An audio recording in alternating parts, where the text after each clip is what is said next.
Hurricane Maria, the Category 5 storm, cut a swath of devastation all across Puerto Rico, destroying practically everything in its path. Now, more than 2 weeks later, most residents are still without power, clean drinking water, and food. We're sleeping on cots. We're eating the same food that refugees are eating, and we're doing the best we can. Slow response by the administration, along with the president's tweets and comments, have angered politicians, critics, and Puerto Ricans on and off the island. He has essentially said that Puerto Ricans are sitting around looking for handouts and not helping themselves, which is not at all what I saw. Aid is coming in. FEMA, the military, and even some Massachusetts volunteers are on the ground. But the destruction has forced many to flee the island, and the president's recent visit raised doubts about the island's recovery. Tonight, Saving Puerto Rico.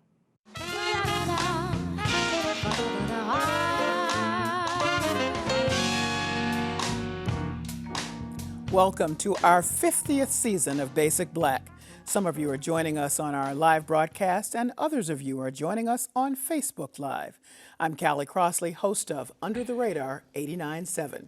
Joining me tonight are Dr. Marcus Luna, professor of geography and coordinator of the Geoinformation Science graduate program at Salem State University. Julio Ricardo Varela, co-host of In the Thick, a national political podcast. Dr. Pedro Reina-Pérez, a visiting scholar at Harvard University and the director of Harvard's Puerto Rico Winter Institute. He is also a professor at the University of Puerto Rico. And Phillip Martin, senior investigative reporter, WGBH News. Welcome to all of you. Thank you. Before we begin our studio discussion, joining us from Puerto Rico with the latest developments is Luis Valentin, public finance editor with Caribbean Business. Luis, can you give us an update? Hi, guys. Thank you for having me on your show. Well, the current situation right now in Puerto Rico, 16 days after Hurricane Maria, I would say that we need to distinguish between what is happening in the urban areas and the rest of the towns. You could say that in the San Juan Metro region, for instance, gas lines are even better. Some areas already have power. There is significant access to water, and businesses are kind of beginning to open. But now there are some areas, especially in the central mountainous region of Puerto Rico, where there are neighborhoods having a really hard time receiving basic needs like food, water, gasoline, health services. There are 68 hospitals functioning right now. There are still issues with diesel and medicine supply to some of these institutions. Meanwhile, the government's latest debt toll is at 36. But there are multiple reports that suggest that the number is much higher. And this is something that has raised a lot of concerns and critics among locals here on the island. As for how people feel these days, I would say that a lot of Puerto Ricans are working really hard to recover, not necessarily waiting for the government, but a lot of community work being done out there. Now, there's also some people that have decided to leave the island. Circumstances and reasons vary widely. And now migration issues are certainly not new for Puerto Rico. So as many of us continue to try to get back to normal, despite some hardships, the truth is that there are still a lot of people out there struggling each day to get basic needs and who need urgent help. Luis Valentin, thank you so much. Thank you. Now I want to turn to all of you and just let's take off from what Luis said. I'm going to start with you, Pedro. What do you hear when you see that? You've been struggling to get your mother off the island. Yes, I was only able to speak to her this morning after the hurricane. I think we still are lacking a clear picture of what happened. I think the government has been slow to speak the truth. We are hearing informal reports, for example, as we said, of a greater number of deaths related to the hurricane. There was one report yesterday saying that there were 200 people dead in Bahia West. That's a town in the western part of the island. So we're still lacking a clear picture, and I'm concerned about that. Julio, FEMA, for a few hours, I guess, or maybe a day, took off the statistics that spoke to the lack of access to the electricity, food, and water, and replaced it with numbers of federal workers on the ground, a rosier picture. How do you respond to that? Well, one of the things that FEMA actually has not put it back. That's what they said after they got a cut, the cookie jar. They're like, oh, sorry. you know, there's a site called Status PR, which is the government site that is actually doing a very, you know, as much of a good of a job as they can. And you'll see that I'd say less than about 89% of the island still has no power, and about 45% of the island has no water. But and the point about the death count is really important, because I actually got the Puerto Rican government to comment about that today. And they basically have acknowledged that right now they're examining 200 deaths. And the thing is, what's happened with the death count is, like, what people don't understand is, like, when the power goes out in a hospital, like you know, you have no dialysis, no oxygen. So things happen. It was a direct hit towards the island. Things happened. And the government is actually now starting to be more forthcoming. I wish they were a little bit more forthcoming when President Trump said the official death count was 16 and the governor of Puerto Rico, Ricardo Rosselló, was like 34. Yeah, he could have said, you know, 16 certified deaths, but we don't he's know. been on record already saying there was likely to rise. But the Puerto Rican government has gone on record. The press secretary, I talked to her today, told me that they're looking at 200 deaths right now and are determining whether they're deaths that came directly from Maria or post-Maria given lack of power, or whether they were natural causes. Because the other thing people don't understand about Puerto Rico, it's a really, like, aging population too. So there's a lot here. The government is trying to be transparent. I agree that it's creating a lot of critique. But then you add the federal response, and then you add the incredible insensitivity by President Trump that if this happened in any other part of the United States, where people throwing paper towels, and, like, we would be up in arms. Right. And well, some people are. Hold that. Yeah. For a second. Let me get Marcus. Let me get you in here, because one of the things that that you've made clear as a person looking at climate change is that when we look at all of the island, the whole landscape literally has changed now because of this. So we don't really know what's happening because of that in terms of exacerbating conditions that might have been in bad shape to begin with. Right, and I think it's important when we look at this event, it is unusual. I mean, Puerto Rico is in the path of hurricanes, and it does get them at a fairly regular interval. This one is unusually large. So, you know, we want to distinguish, though, between the hazards that they're exposed to and the vulnerability that's already on the ground. And so Puerto Rico, like a lot of the islands, is already vulnerable in a lot of ways. If this had hit a wealthier community that had reinforced infrastructure and that had a faster response from the government, it wouldn't amount to the same level of catastrophe that it is. But what we're seeing is a community that was already economically vulnerable at that point in time. And then certainly physically, there were already changes in place, like changes in the patterns of rainfall that had already been predisposed to inland flooding from landslides and other kinds of hazards that are already kind of in the background. But I think the big story and that people are honing in on is this other kind of political, social, economic vulnerability that just made the whole thing worse. So the background is we have climate change definitely happening. The place is changing. The seas are rising. The coastal flooding is worse. But it doesn't help when you've got other issues too, and you can't handle that kind of impact when it arrives. And if you have a belated response, a belated emergency response? That's part of the vulnerability. I mean, if you have a community that can rely on a rapid response from the government, that enhances your resiliency. But when you don't have that, that's part of the problem. And so we're going to see that the recovery is going to take that much longer because people are not going to be able to rely on those resources like they could if they were in Texas or in Florida. Before I get to you, Philip, Pedro, you go back and forth, we should make clear, every week. I do. So the last time you were there was 3 weeks ago. Exactly. It must be unimaginable to you because that's before all of this happened. Yes, I left the island the same day in one of the last flights that left the island. Wow. It's really difficult because I've experienced the hurricane through social media, just like you guys, but I also get testimony from friends. It's incredible. I hadn't spoken to my mother, but a friend would go up to her apartment, take shots of her, or film her, and then he would go in the highway, find a signal, and send it to me. I had never experienced something like this before. I have, over the past few days, begun to speak to some of my colleagues and friends, and I can feel in their voice that they're shaken to their core. I was alive in 1989 when Hugo hit the island. It's the only thing I can relate to in terms of destruction. But the people that experienced Hugo in 1989 are telling me this is nothing compared to that. The landscape is transformed completely. Right. And that is something that it's very striking and very scary. So, Philip, the government has been critiqued very heavily, as we know, about a belated response, but other states, Massachusetts, some of our other friends close by in New England, across the country, there are celebrities sending private jets down with food. So there are big responses in that way. But I wonder what you think about the response versus this response to Puerto Rico versus what happened at Harvard in Texas. Texas and Florida. I think what we're seeing with Puerto Rico, I think it can best be described as sort of a perfect storm of super exploitation. And by that, I mean, we see not only the response from belated is it's charitable way of describing the administration's response.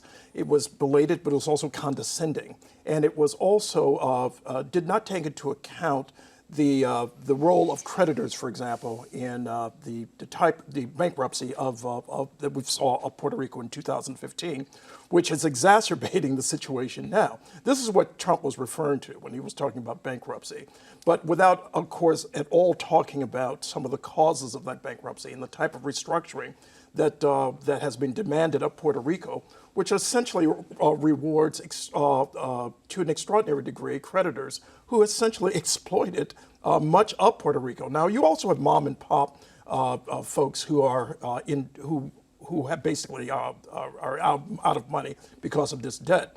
But what I'm really talking about is the type of response we're seeing now from Donald Trump, his own history of going bankrupt and using that as a tool for basically advancing his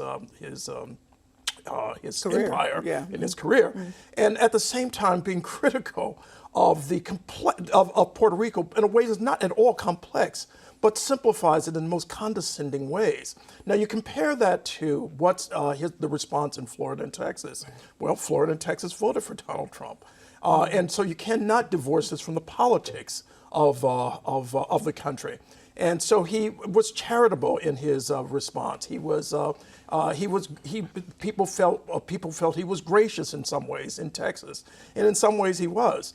But it's something to be said about the way that he spoke to the mayor of San Juan, the way he spoke to the people of Puerto Rico, in terms that were just so extraordinarily condescending, that reminds you of the type of cultural. The belief in cultural inferiority that seemed to be inherent in what he was saying.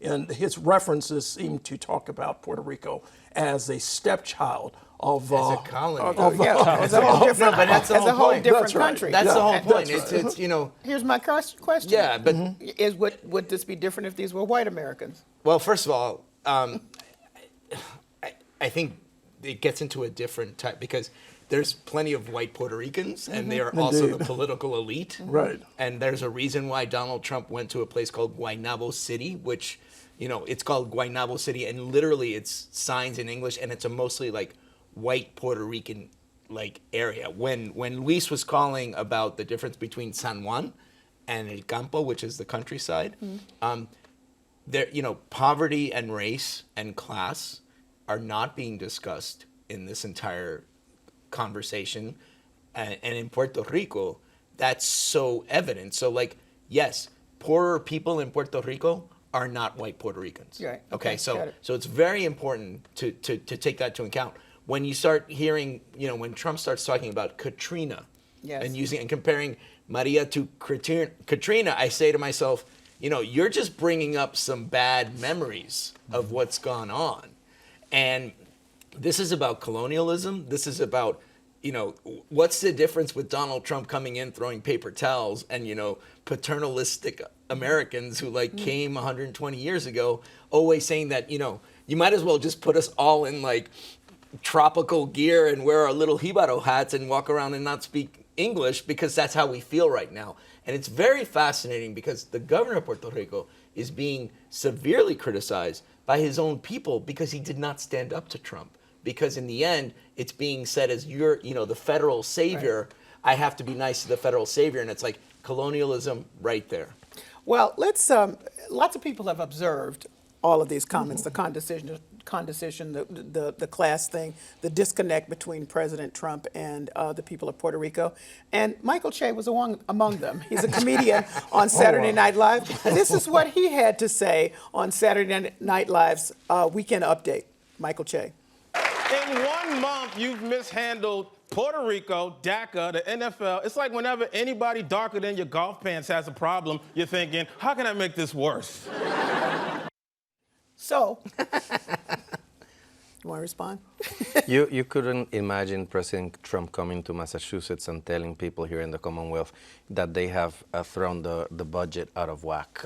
Yeah. That comment, yes. in his opening remarks, that comment in itself gives you an idea of how separated and indifferent the president is to the situation there. He could have driven 10 minutes and gone to Loíza, which is like across the airport, a black town, very impoverished, but he chose instead to drive like 20 to Guaynabo, where it's a really safe, wealthy, affluent town for him to go to. It took less than 2 weeks after Harvey for the Congress to push through $15 billion recovery I think it was like 8 days, 9 effort days. for Texas. Yeah. We're still having a discussion. It's more than 2.5 weeks. Marcos, where can we go with this recovery? What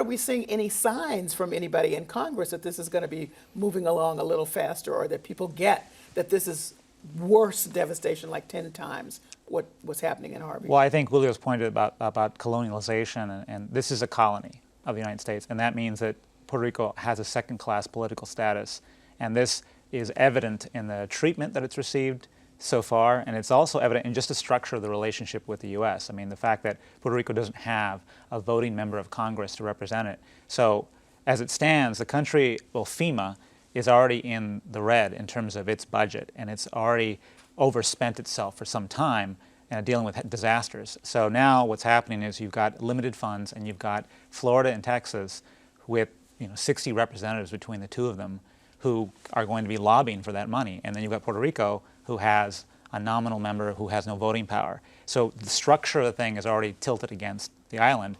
And so what's scary is that it's probably not going to get anything near what it needs, which is going to reinforce its vulnerability for the inevitable next disaster that's going to hit it. But it's not going to be the disaster really that's the problem. It's the vulnerability that keeps getting enhanced by that kind of treatment and the structure of that relationship. Well, here's a vulnerability. People are fleeing the island. So now what you're going to have are people left behind on the island that, and you said older. They're older, and yeah. yes, The so island there is you older. have that. Yep. And then the people that are able to come, now you have an increase in populations on the mainland, which I don't think anybody that I'm hearing, representatives understand what that means. The only one who's saying it, and I'll be honest with you, is Marco Rubio. Marco Rubio is like, we got to take care of Puerto Rico. From Florida, yes. Because, it's obvious. Because once those JetBlue, once those airfare goes down and the flights are back from San Juan to Orlando, believe me, there's a waiting list. I mean, I have family there. I'm glad that my family is safe. I have 50 family members. But I hear it all the time. People want to leave. People that I thought would never leave are seriously considering, and what you're going to see is a major brain drain of the professional class in Puerto Rico. So what's going to happen in Puerto Rico when you talk about vulnerability is you're going to have an older population and a younger, poorer population. So you're going to have you're literally going to have old people and kids. But That's going to be Puerto Rico. I think Marco Rubio is talking about this for another reason as well. Yeah, as is Governor Rick Scott. He's afraid that Puerto Ricans are taking over Florida. It's going to change the political dynamics of Florida, for example. At a low estimate of 450,000 out migrants from Puerto Rico, that's a low estimate. Now it's being talked about as many throughout the country as maybe 800,000, which is extraordinary out of 3 million people in Puerto Rico. And that would change it. Just 450,000 would totally change the dynamics in in Florida. People who aren't particularly crazy about Donald Trump at this point, but Governor Rick Scott, who's running for Senate, wants them to at least them to be endeared to him. So he made stops today in Puerto Rican communities. And for by the way, example, he set up some centers right. for tell people who have come over. That's right. In many, some of those people, in fact, some Puerto Ricans, some out migrants will be coming to Massachusetts. Some will be coming to Illinois, to New York, places where you have Puerto Rican populations. And it might not have much impact in places like Massachusetts and in Illinois, but without question, major impact in a place like Florida, where Donald Trump, I think, won by only 22,000 votes. Am I correct? Look at you. Sounds good to me, Phil. That's right. It's extraordinary. And so that's going to really off-balance the politics of the region. There's 1 million Puerto Ricans living in the I-4 corridor right now between Orlando and Tampa. That we are poised to substitute Cubans as the greatest Latino population in the state. I'll give you a fact. The Institute for Statistics was projecting that the population in Puerto Rico would dip below 3 million by 2050. Wow. That they revisited that number at the beginning of this year and said that they were picturing that we would reach that number by 2025, and that was before Maria. So we are at 3.4 million right now, so that means factoring the hurricane, 800,000 is probably a conservative estimate, I think. Waiting lists are, the stories that we're hearing and from people, they show it to me, the waiting list to get, once those flights start getting full, people are, it is JetBlue to Florida. That's going to be the way people are going to leave. And what people understand, or listeners, is like, all you need is a driver's license, or you're an American citizen. So you're moving. It's like you're moving from one state to the other. And the problem with the politics of all this is like, where are you going to deal with the problem? Are you going to deal with it in Puerto Rico and try to rebuild it and restore it? Or are you going to realize that 1 million Puerto Ricans are coming to the United States? It's not going to go away. Puerto Rico is like I always say, it's Harry Potter under the stairs. For all you Harry Potter fans, like, we're part of the house, but no one's treating, but like we're the secret. And and let's not even go with the U.S. Virgin Islands, because they're behind Harry Potter and the stairs. And so that's the big, that's the part where we're not having this discussion. Capitol Hill, Harvey. Bipartisan. That was Chuck and Nancy, right? That's right. That was no one's talking about it. The only people who are talking about it are Puerto Rican legislators who are Democrats. Marco Rubio, because he doesn't want to have all these Puerto Ricans coming to Florida. Governor Scott, because it's the same thing. He doesn't want to lose an election. And there's no one saying that you're going to need $20 to $30 billion to start Puerto Rico. It's $90 billion of estimated damage that happened to Puerto Rico. So let me ask this question. Any chance that there, as President Trump seemed to suggest, but then his budget director reversed him, that there will be any kind of dismissal of debt? No, because that debt's held by private parties. It's municipal bonds. These aren't things they can dismiss that easily. Well, one of the private parties is here in Boston, head of something called the Bauhaus. Yeah, the Intercept wrote about it. Yes. So, and you have an electric, what's the electric company? The PREPA. That's right. All right, so now we have double the money then, because you have the debt to deal with. Anybody responding to some who've said, well, this could be an opportunity, if handled in a certain way, to improve some systems, because you have to now. You have to start from scratch. Is that just... The Tesla dude, it's Musk, Elon Musk, right? Whatever. Yeah. He tweeted Governor Rosselló to be like, let's turn Puerto Rico into like this Tesla solar company, and the governor tweeted back saying, let's talk.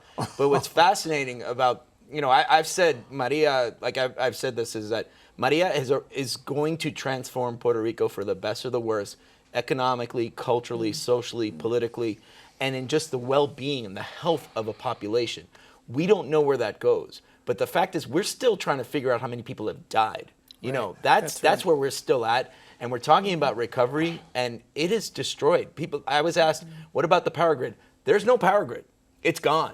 Like, we got to start all over again. What about infrastructure? I mean, one of the major problems, of course, that you were talking about this is just access to the interior. How do you even reach the interior? We're talking about people who can't get food. Well, that's right. And there's no money because austerity, that's the other thing that people don't talk about, is that because Puerto Rico has a debt problem, they have these austerity measures. So I was talking to mayors, like the mayor of Cataño, which is right near, he had $1 million, right, for hurricane preparedness in his fund. It's like it was gone. Yeah. It was gone by the time Irma came around. Yeah. So none of these towns had money to help. So these mayors, I mean, I have to say, I know everyone's talking about the San Juan mayor, but the mayors of all the 78 municipalities they're literally doing it themselves. Right. And that's a central problem. I'm sorry. This exceeds the capacity of that community to be able to handle this level of disaster. I mean, that's why we have a federal government, is to be able to pool these larger resources. Because if a state encounters this level of devastation, you can't expect that to be picked up locally by local towns and cities. This is a larger national problem, and it has to be recognized as that. I think the larger question, too, is about what this means on a bigger stage, because Puerto Rico is one community, again, that's been massively damaged by a predictable hazard. This is the future, right? And we're seeing what happens. We're seeing massive damage, massive casualties, and then this politically uncomfortable situation of people easily able to migrate to the mainland and confusing the political landscape on top of that. And so, that's what happens. Well, I'll leave it there for just a minute. That's the end of our show. Thank you for joining us. We've only scratched the surface on this important topic, so we're going to continue in a few minutes. But many thanks to all of my guests here for our show tonight. More Basic Black. Be sure to follow us on Facebook and Twitter, but stay with us right now for more of our continuing conversation online at Facebook Live. And as we sign off on the first show of the 50th season, here is a look back about how it all began from WGBH President David O. Ives. How did Say Brother come about? Many millions of Americans were terribly shocked by the Martin Luther King Jr. assassination. And it was at that time, I think, that the realization was born that all previous programming, of which WGBH had done a lot, on black problems and black issues, amounted to whites doing programs about blacks. And it was felt that perhaps it was time that blacks had the opportunity to say what they thought and what they had the right to express about their problems and about the world they found themselves in. And that really was the origin of Say Brother.